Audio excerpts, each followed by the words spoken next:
نشارككم هدية لوجه الله تعالى من علوم أهل النخبة، ونرجع ونذكر أهل النخبة أن الله سبحانه وتعالى ما يستوي عند الناس، حتى الجنة طبقات، حتى جهنم طبقات، فلا يستوي. وهل يستوي الذين يعلمون والذين لا يعلمون؟ اللي يعلمون هذيلا أخذوا شوط من حياتهم، لا كلوا ولا شربوا ولا عاشوا ولا أخذوا من ملذات الدنيا، لا فلوس ولا مظاهر، ولا أخذوا في المقابل، وعاشوا في البراري سنين عشان يمتازون بالتواصل النقي بينهم وبين ربهم. فهذه كانت مكافآت تسمى كرامات لهم في أنهم يعلمون أسرار إلهية يدبرون فيها أمورهم وأمور الخلق اللي حولهم.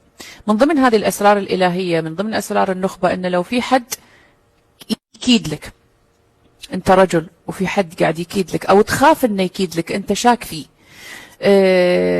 أنت مرأة عطيتي سرك الوحدة وخايفة أنها تكيد لك في سرك. وكلنا ممكن نعطي أسرارنا للناس وما ندري متى يستخدمونها ضدنا للأسف. يعني أنت حد خايف منه أنه يضرك، يغار منك، ما يبيك، مش من مصلحته وجودك، عدة أسباب. المهم أن هذا الذكر اللي راح أعطيكم إياه هو ورد وآية قرآنية للشيء اللي أنت خايف منه. ممكن كان هذا الشيء من إنسان أو من مخلوقات أخرى أو مواقف، أي شيء عندك خوف منه متوجس، حتى لو كان شيطان رجيم يوسوس لك. أوكي، تقرون هذا الذكر وهذه الآية. الذكر هو عبارة عن 100 مرة بسم الله الرحمن الرحيم.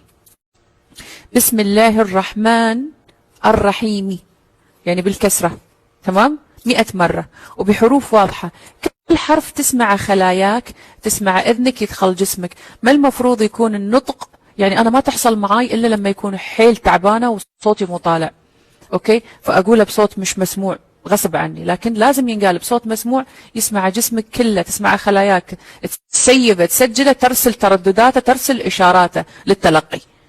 فيوم تسوي ذكر أو تقرأ قرآن لازم يكون في صوت مسموع لك، مش تصارخ، بس صوت مسموع لك، زي ما قال الرسول عليه الصلاة والسلام أو في القرآن حتى لا تجهر به ولا تخافت.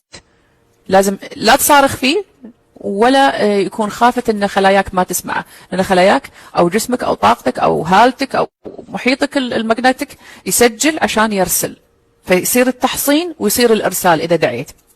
اذا بسم الله الرحمن الرحيم 100 مرة بصوت مسموع لك وبأحرف واضحة. بسم الله الرحمن الرحيم، اوكي، 100 مرة. وعدد ما تبغى انت، عدد فردي، عدد ما تبغى، فسيكفيكهم الله وهو السميع العليم. بسم الله الرحمن الرحيم، فسيكفيكهم الله وهو السميع العليم، فسيكفيكهم الله وهو السميع العليم، فسيكفيكهم الله وهو السميع العليم، بيقين أنه الله سبحانه وتعالى عمى هذا الإنسان عنك، أو هذا الضرر، أو هذا الموقف اللي أنت خايف منه. ممكن أنت عليك دين تبي تسدده مش قادر وبيضرونك، ممكن عليك شيء، أي موقف أنت خايف منه، مادي معنوي إنسان جن وسواس أي حاجة، فسيكفيكهم الله وهو السميع العليم، فسيكفيكهم الله وهو السميع العليم. وخل عندك اليقين أن فعلا الله كفاك. أوكي، هذه من أسرار النخبة. فيك تقولها 3 مرات فسيكفيكهم الله وهو السميع العليم، وفيك تقولينها عدد المرات اللي انت تبين، يفضل فردي مش شرط بس يفضل.